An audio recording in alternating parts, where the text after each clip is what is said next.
Hello विद्यार्थी मित्रांनो, मी अमोल बोंद्रे आणि आपलं बोंद्रे स्टडी पॅटर्नमध्ये स्वागत आहे। आज आपण जो भाग शिकणार आहे तो तेच चॅप्टर आहे जे आपण पहिले दोन पार्ट शिकलेलो आहे, रिअल नंबर। पण तो रिअल नंबरमध्ये हा जो आपला पार्ट याला आपण स्पेशल नाव देणार आहे, सर्ड म्हणून। ओके, तर सर्वात पहिले तुम्ही एक गोष्ट समजून घ्या की आपल्याला जे शिकायचं आहे ते रिअल नंबरने शिकायचं आहे। आपल्याला शिकायचं आहे सर्ड। ओके, प्रॉब्लेम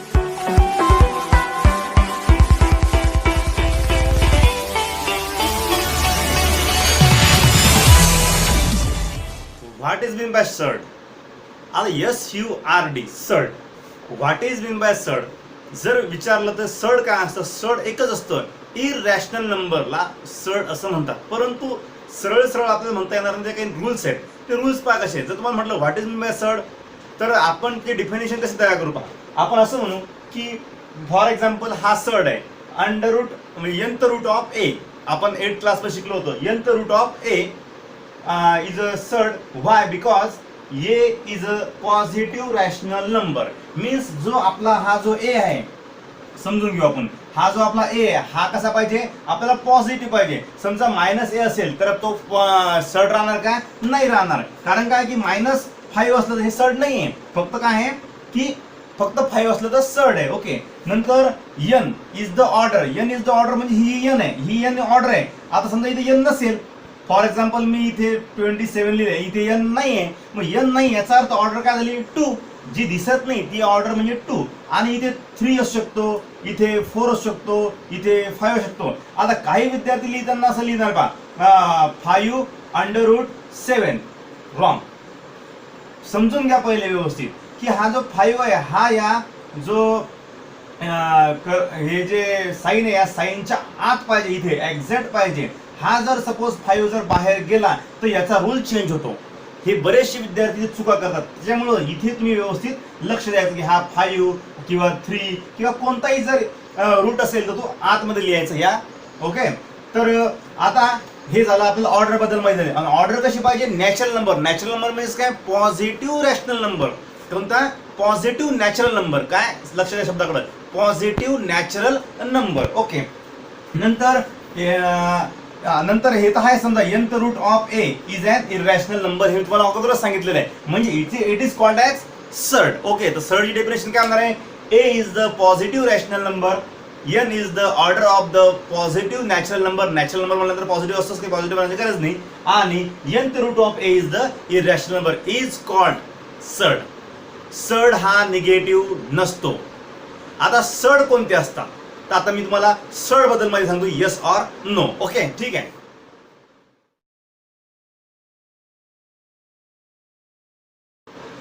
तुम्हाला समजण्यासाठी मी 4 एक्झाम्पल्स लिहिले, म्हणजे सर्ड आपल्या लक्षात लगेच येऊन जाईल। ओके, की in 5th root of 17, 5th root of 17 yes is an surd. Okay, आता हा सर्ड आहे। Okay, yes. आता फक्त मला मी इन शॉर्ट सांगत आहे, in a cube root of 64, in a cube root of 64, लक्ष द्या। आता क्यूब रूट ऑफ 64 म्हणजे 64चं क्यूब रूट निघतं का? यस, 64चं क्यूब रूट निघतं 4। जर याचं क्यूब रूट निघत असेल तर सर्ड नाही, हा सर्ड नाही। ओके, झाला आता कळलं तुम्हाला एक पॉईंट।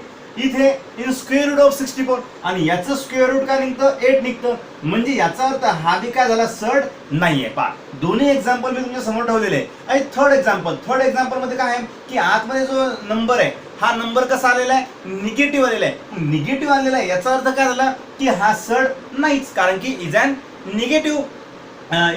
निगेटिव्ह रॅशनल नंबर असल्यामुळे तो काय राहणार आहे? Is not surd. समजलं? मग या 4 उदाहरणांवर तुम्हाला कळलं असेल। अजून मी एक एक्झाम्पल तुम्हाला सांगतो की तुम्हाला जर म्हटलं की 2.5 is an surd, yes or no? विचार करा। Under root 25 is an surd, विचार करा। आणि अंडर रूट 0.05 हे सगळं मी सारखंच लिहिलेलं आहे, यात काही फरक नाही। परंतु बऱ्याचशा विद्यार्थ्यांना हे कन्सेप्ट क्लिअर नसेल तर पुढे भविष्यामध्ये 11-12 मध्ये अडचण येऊ शकते। तर 2.5 इज नॉट सर्ड, अगोदर सांगितलं, इज अन नॉट सर्ड। तुम्ही म्हणता इज अन नॉट सर्ड, कारण की हे 25 काय निघतं? क्यूब रूट निघतं, नाही, हा सर्ड आहे। मग का सर्ड आहे? कारण काय की आपण 25चं स्क्वेअर रूट काढू शकतो, 0.25चं सुद्धा आपण स्क्वेअर रूट काढू शकतो, कारण की काय आहे, स्क्वेअर रूट 0.5 येईल।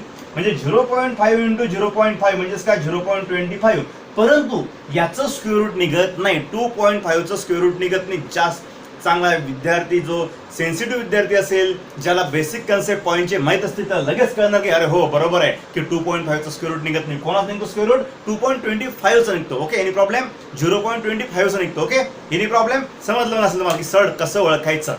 ओके, आता कसं लिहायचं, तर आपण ह्या प्रश्नामध्ये शिकणार आहे की सड कोणता आहे. आयडेंटिफाय दी सड. काय होणार प्रश्न? आयडेंटिफाय द सड. आता पहा, तुमच्या समोर मी क्वेश्चन दिलेला, in a cube root of 51 is and surd, yes or no. तुम्ही काय म्हणता? यस, इज अँड सड. मग इज अँड सड बिकॉज का सड आहे? कारण काय याचं मागचं, की आपण इथे म्हणू की 51 is and positive rational number. Okay, नंतर आपली ऑर्डर किती आहे? 3 is and order of the natural number. Okay, आणि नंतर इथे तुम्ही काय लिहिसाल? इन अ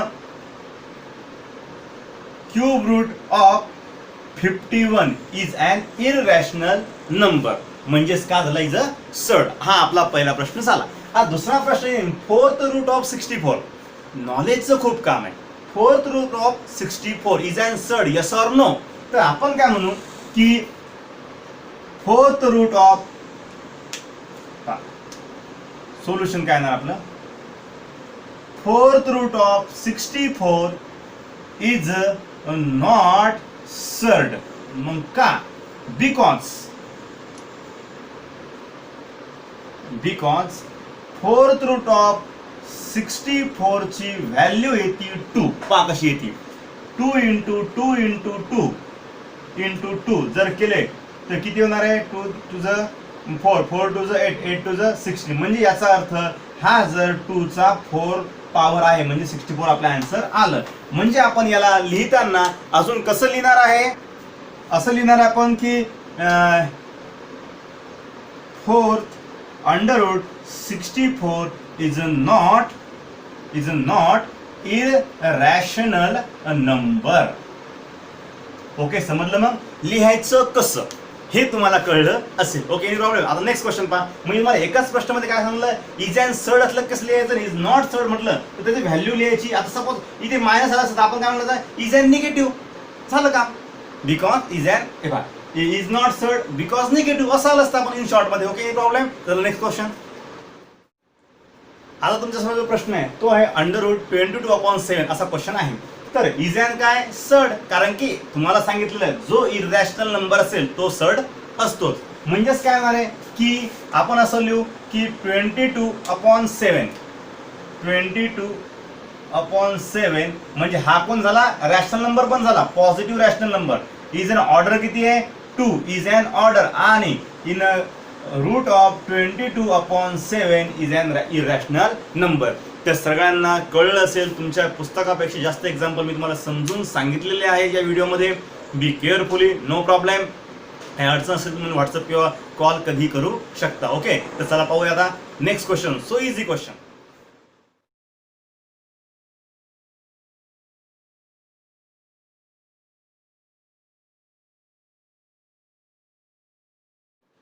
आता आपला क्वेश्चन आहे फाइंड ऑर्डर ऑफ द सड, असा आपला प्रश्न आहे. आता काय आहे की मी तुम्हाला जो व्हिडिओ असतो माझा किंवा माझं जे लेक्चर असतं वर्गातलं, पण मी काय करतो ते तुमच्या भविष्य दृष्टिकोन NTS, MTS, VTS मध्ये तुम्हाला कामी पडणार अशा प्रकारे मी तुमचं लेक्चर घेत असतो. तर आता सगळ्या विद्यार्थ्यांना मी अगोदरच तुम्हाला माहिती दिलेलीच आहे. तर in a cube root of 7 ची ऑर्डर किती राहणार आहे आपली? ऑर्डर किती? मग आपली 3 ऑर्डर आहे, बरोबर? इथं 3 आहे. मग काय 5 अंडर रूट 12 असं तुम्ही वाचता याला. मग याची ऑर्डर किती? तर बरेचसे विद्यार्थी 5 लिहितील. रॉंग. जस्ट तुम्हाला मी 2 मिनिटं अगोदर सांगितलं की हे कसं असतं म्हणून. याची ऑर्डर आहे 2. कारण काय की हा अशा प्रकारे लिहिला गेलेला आहे. हा, आणि इथे विद्यार्थी 100% चुकवणार आहे. हा अशा प्रकारे लिहिला, हा बाहेर, हा 5 कुठे आहे? बाहेर आहे, आत नाही आहे. सपोज हा जर आत असता तर मग याची ऑर्डर किती असते? 5 असते. जिथं काही नसते ऑर्डर तिथे किती असतात? 2 असतात. आता याची ऑर्डर सिंपल 4, याची ऑर्डर काही नसते म्हणजे 2. आता असा प्रश्न तुमचा MTS, VTS ज्या कॉम्पिटेटिव्ह एक्झाम आहे त्यासाठी असा प्रश्न येत असतो. तर क्यूब क्यूब रूट आणि इथे अंडर रूट आहे, म्हणजे इकडे क्यूब रूट आहे आणि आतमध्ये एक रूट आहे, म्हणजे इथं किती आहे 2 आहे, म्हणजे 2 आणि 3 किती झाले 5. नो, यांचं मल्टिप्लिकेशन म्हणजे ऑर्डर किती झाली 6. So most important question IMP question आहे, हा लक्षात ठेवणे. Okay, any problem? समजलं मग सगळ्यांना? अशा प्रकारे आपण एक्स्ट्रा सुद्धा बऱ्याच गोष्टी शिकत आहे. ओके, ठीक आहे. तर चला आता पाहूया पुढचा प्रश्न.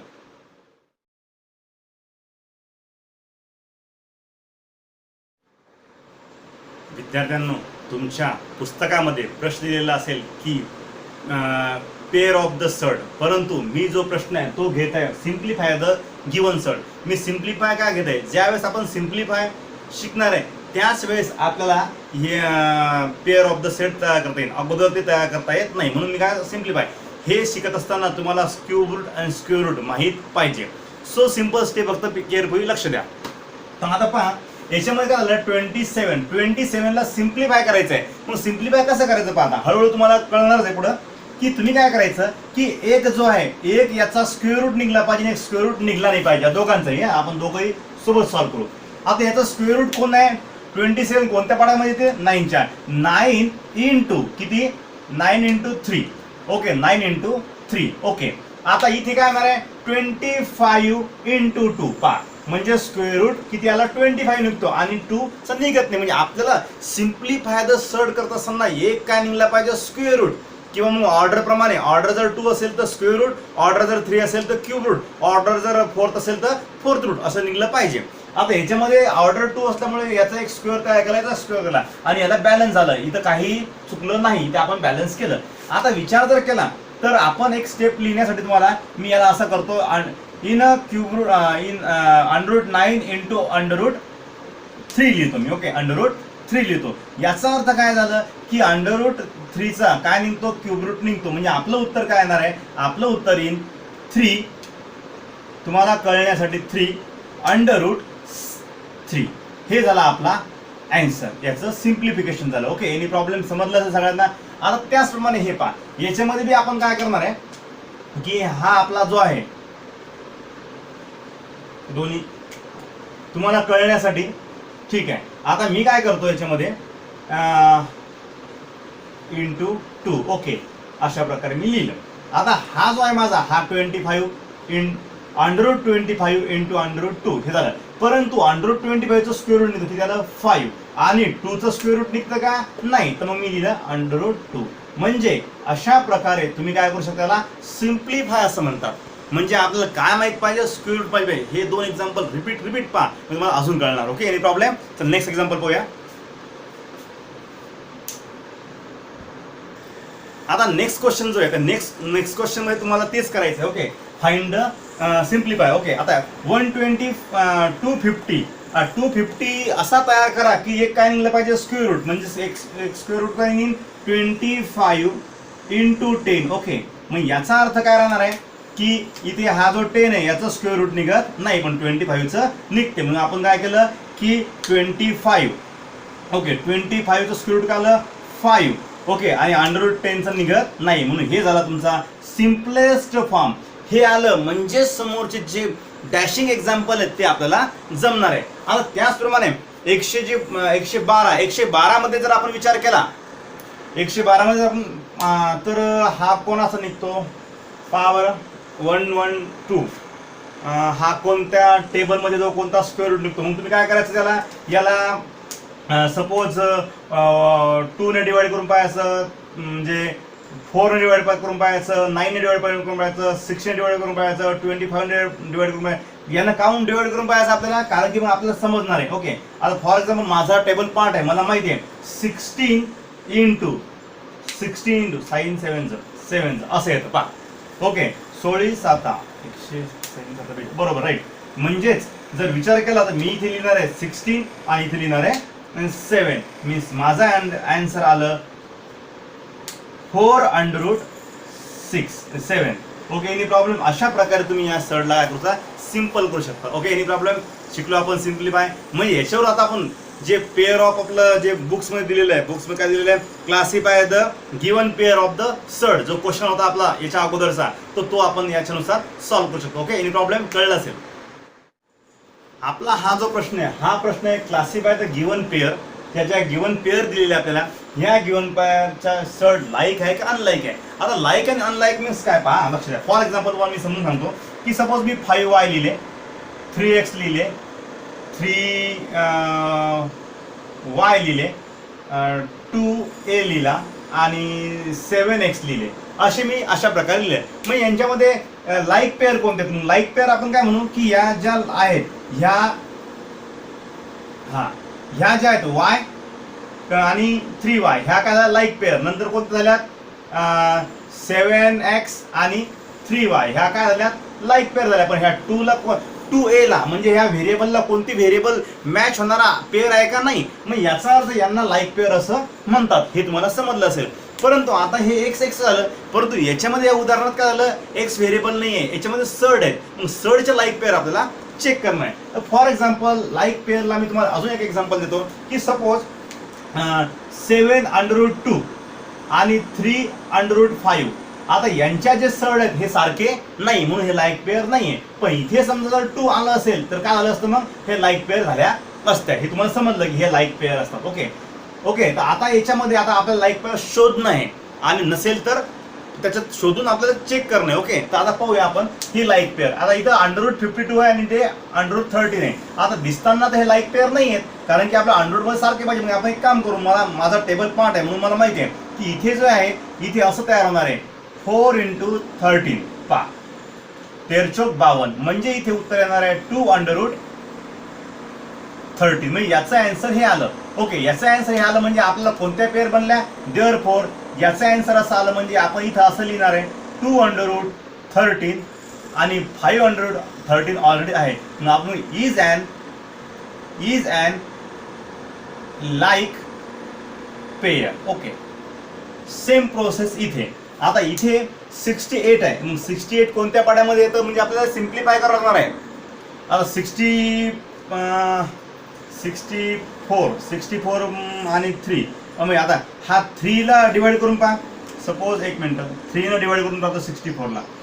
3 2 6 8 3 2 6 म्हणजे आपला भाग पूर्ण केला नाही. म्हणजे याचा अर्थ याच्यामध्ये याला 3 ने भाग जात नाही म्हणून आपण काय म्हणणार आहे, इज नॉट लाईक पेअर. म्हणजे इज अन अनलाईक पेअर. समजलं मग सगळ्यांना. Okay unlike pair. आता सेम प्रोसेस इकडं. आता इकडे काय झालेलं आहे 4√18 आलेलं आहे. आता ह्या उदाहरणामध्ये जसं फरक आहे की या उदाहरणामध्ये फक्त बाहेर काढूनच नव्हतं, या उदाहरणामध्ये 4 आहे. मग आपण पाहू की या 18ला या 2 ने भाग जातो का भाऊ. 18ला 2 ने भाग जातो का. 18 9चं 2 9 18. अरे हो भाग गेला म्हणजे 9 जो भाग गेला हा कोण निघला, स्क्वेअर रूट निघला. याचा अर्थ माझा आन्सर निघतोय असं मला वाटतंय. आता आपण चेक करूया. ओके लाईक पेअर आहे का नाही. आता आपण काय करू 4√18 मीन्स 4√9 × 2. ओके ठीक आहे. म्हणजेच काय होणार आहे 4 × 9 बाहेर आला म्हणजे 3 होऊन जाईल √2. म्हणजे आपलं फायनल आन्सर जे आहे आपलं फायनल आन्सर आलं 12√2. पहा आता हा 9 बाहेर आला म्हणजे 3 झाला आणि हा ऑलरेडी 4 असल्यामुळे 12 आले. आता हे दोघं जण सारखे झाले पेअर म्हणून आपण काय म्हणू 12√2 and 7√2 is an like pair. Okay very simple. आता इथे जर म्हटलं तर याला अंडर रूट मध्ये फक्त 2च आहे, याच्या अंडर रूट मध्ये 3 आहे. मग याला आपल्याला पुढे सिम्प्लिफाय बी करता येत नाही आणि काहीच करता येत नाही. म्हणून आपण काय करणार याला डायरेक्ट काय लिहिणार आहे इज अन अनलाईक पेअर. बरोबर आहे का पाहून घ्या एकदा. हे बरोबर आहे का एकदा चेक करा. आहे का बरोबर आहे. हो सर बरोबर आहे. परंतु समजा आता हेच उदाहरणामध्ये या उदाहरणामध्ये समज इथे 2च्या ऐवजी पुस्तकामध्ये दिल्याप्रमाणे 2च्या ऐवजी 12 आले असतील फॉर एक्झाम्पल. मग आपण पुन्हा याला चेक करताना कसं चेक केलं असतं की याला बाहेर काढलं असतं आपण. कोणाला 19√12 म्हणजेच 19. आता 12 मग हा 12 ला भाग जातो का 3 ने पाहू. 3 4चा म्हणजे याचा अर्थ भाग केला 4चा म्हणजे 4 × 3 म्हणजे आपला आन्सर आहे 9 × 2√3. म्हणजे आपला आन्सर आलं 38. 38√3. मग याचा आन्सर आलं 38√3 आणि हा आपला हे दोघांची पेअर काय झाली, ही पेअर सारखी झाली. मग आपण काय म्हणू 38√3 6√3 इज अन काय आहे, इज अन लाईक पेअर. म्हणजे एक जर समजा डिजिट जर मागे पुढे झाला तर आपला आन्सर लगेच बदलू शकतं. त्याच्यामुळे आपण पहिले काय शिकलो, सिम्प्लिफाय, नंतर काय शिकलो, like and unlike pair. Okay, समजलं असेल. व्हेरी इझी पॉईंट आहे, फक्त याच्यावर प्रॅक्टिस करणं आवश्यक आहे आणि हा व्हिडिओ व्यवस्थित पाहायचा, कारण की हा थोडा क्रिटिकल पॉईंट आहे. ओके, याला वेळ लागणार आहे, प्रॅक्टिस नंतर एकदम इझी होऊन जाईल. ओके विद्यार्थी मित्रांनो, हा जो पॉईंट आहे हा पॉईंट थोडा वेगळा आहे आणि हा पुस्तकात दिलेला नाही. हा जो पॉईंट आहे हा पॉईंट ओल्ड सिलेबसचा आहे की सडचे दोन प्रकार असतात, एक असतो मिक्स सड आणि एक असतो प्युअर सड. मिक्स सडचा मिनिंग असा होतो की बाहेर एखादा रॅशनल नंबर आणि आतमध्ये इरॅशनल नंबर, हे दोघांचं कॉम्बिनेशन झालं म्हणजेच काय राहणार आहे, मिक्स सड. आणि प्युअर सड मध्ये काय असतं, बाहेर कोणीच नसतं, म्हणून याला प्युअर सड असं म्हणतात. आता फॉर एक्झाम्पल तुम्हाला कम्पेअरिंग मध्ये याचं काम पडणार आहे. आता कम्पेअरिंग जेव्हा आपण शिकूया, पहा याचं कम्पेअर मध्ये कसं काम पडेल. पहा सपोज मी तुम्हाला जर असं म्हटलं √7 आणि √5 यांच्यामध्ये कोण मोठा आहे आणि कोण लहान आहे, तर तुम्ही म्हणसाल सर हा मोठा आहे, बरोबर आहे. परंतु तुम्हाला जर मी असा प्रश्न विचारला की 2√7 आणि 3√5 यांच्यामध्ये कोण मोठा आहे, असा जर मी तुम्हाला सेकंड क्वेश्चन जर विचारला तर तुम्ही कन्फ्युज होऊन जासाल की बाबा हे कसं करायचं. तर त्यावेळेस आपल्याला याला सॉल्व्ह करायचं. पहा सॉल्व्ह कसं करायचं, पहा 2√7. ओके, 2√7 आहे, तर या जो 7 आहे हा ऑलरेडीच आत आहे, परंतु आत कोण जाणार आहे, 2 जाणार आहे. 2 जर आत गेला तर 2 चा स्क्वेअर होऊन जाईल. ओके, इंटू 7 म्हणजे आपला येणार आहे 4 × 7 म्हणजेच किती आलं, 728 √28 असं आलं. त्याचप्रमाणे जर आपण 3√5 तर 3√5 म्हटल्यानंतर आतमध्ये कोण जाणार आहे, हा 3 बाहेर आहे, हा आत गेल्यानंतर काय होणार आहे 3 चा स्क्वेअर इंटू ऑलरेडी 5 ऑलरेडी इथं प्रेझेंट आहे. म्हणजे जो आत जातो त्याची जी ऑर्डर आहे ते पॉवर बनून जाते. म्हणजे इथं जर आपण विचार केला तर काय होणार आहे की 9 × 5 म्हणजेच काय आलं 45. हे आपलं आन्सर आलं.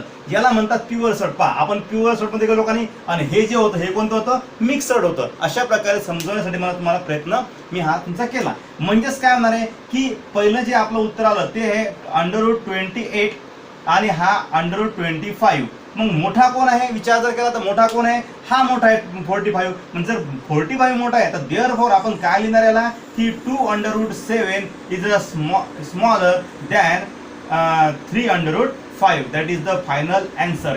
हे खूप डीप मध्ये आपण आज शिकलेलो आहे. याचं जे आहे कॅल्क्युलेशन्स, हे कॅल्क्युलेशन जास्तीत जास्त काही बुक्स मध्ये दिलेलं नाही. ही ज्या स्टेप आहेत ह्या स्टेप सीबीएसईच्या स्टेप आहे आणि सीबीएसईचे कन्सेप्ट आहेत. तर हे कन्सेप्ट सांगण्यासाठी मला तुम्हाला या दोन सड बद्दल माहिती द्यावी लागली. अशा प्रकारे तुम्ही कम्पेअरिंग टू सड शिकू शकता आणि तुम्ही स्वतः सुद्धा करू शकता. ओके, एनी प्रॉब्लेम, समजला असेल मग तुम्हाला, राईट. हा जो पॉईंट आहे आपला या व्हिडिओचा लास्ट पॉईंट आहे, त्याच्यामुळे बी केअरफुली. आणि कम्पेअरिंगचं मी एक एक्स्ट्रा एक्झाम्पल घेते. तर पहा याच्यामध्ये काय आहे की कम्पेअरिंगमध्ये पुन्हा आपण तुम्हाला समजण्यासाठी पुन्हा मी एक्झाम्पल घेत आहे. काय करायचं की 5√5 ला तुम्ही सॉल्व्ह करू शकता आणि इथे 7√2 ला सुद्धा तुम्ही सॉल्व्ह करू शकता. म्हणजेच इथे काय होऊन जाईल की हा 7 आतमध्ये जाणार नाही, 7 आत जर गेला तर 7 चा स्क्वेअर इंटू 2 आणि इथे काय होऊन जाईल 5 आत जाईल, म्हणजेच काय होणार 5 चा स्क्वेअर इंटू 5. ओके, हे कम्पेअरिंग आपण करत असताना असं सुद्धा लिहू शकतो. म्हणजेच काय होणार आहे आपल्याला की √25 × 5 म्हणजेच 25 × 5 = 125. तुम्ही अशा सुद्धा स्टेप करू शकता. इथे तुम्ही काय करसाल 49 × 2 मीन्स 9 × 18 कॅरी बाय 1 आणि 4 × 8 = 98. 98 म्हणजे कोण आलं मोठं, आपण जर विचार केला तर हा मोठा आहे. म्हणून देअरफॉर 5√5 इज ग्रेटर दॅन 7√7. आणि अशा स्टेप यूज करायचे नाही. याच्या अगोदर सांगितलं की तुम्हाला मी मिक्स सड आणि प्युअर सड बद्दल सांगितलं होतं. कम्पेअरिंग करताना अशा इझी स्टेप आहे, व्हेरी सिम्पल. आता जर विचार केला की इथे तुम्ही सपोज आता 5 आत जाईल तर काय होईल 5 चा स्क्वेअर इंटू 3. तर काय होईल की 25 × 3 म्हणजे उत्तर किती आलं 75. ओके, हे 75 आले, ही साईड आली आपल्या. आता मी इथं कॉमा करतो. आणि त्याचप्रमाणे आता हे करायचं आहे तर 9चं कसं करा मग 9ला समजा तुम्ही जर अंडर रूट मध्ये टाकलं तर काय होणार आहे 81, कारण की 81चं स्क्वेअर रूट 9 निघतं. म्हणजे हे थोडंसं कसं आहे टेक्निकल एक्झाम्पल आहे. मग टेक्निकल एक्झाम्पल करताना तुम्हाला कळलं की बा कोण मोठा आहे 81 मोठा आहे. म्हणजेच तुम्ही काय म्हणसाल की 5√3 is less than 9. That is your answer. सगळ्यांना हा पॉईंट कळला असेल आणि खूप इझी पॉईंट आहे, क्रिटिकल आहे पण प्रॅक्टिसनुसार आहे. आणि वर्क करताना कम्प्लीट वर्क करायचं, वर्क शिवाय हा पॉईंट तुम्हाला म्हणजे क्लिअरली कळणार नाही. याचं काम आपल्याला भविष्यात वारंवार पडणार आहे. कोणताही वर्ग असो, 11वी असो 12वी असो, या सर्टचं काम आपल्याला पडणार आहे. आता पुढच्या भागामध्ये आपण याच्यापेक्षा हॉट एक्झाम्पल घेणार आहे, अतिशय कठीण राहणार आहे. परंतु हे पॉईंट क्लिअर झाल्याशिवाय ते समोरचे एक्झाम्पल कळणार नाही. तर चला भेटूया नेक्स्ट व्हिडिओमध्ये. ओके, ठीक.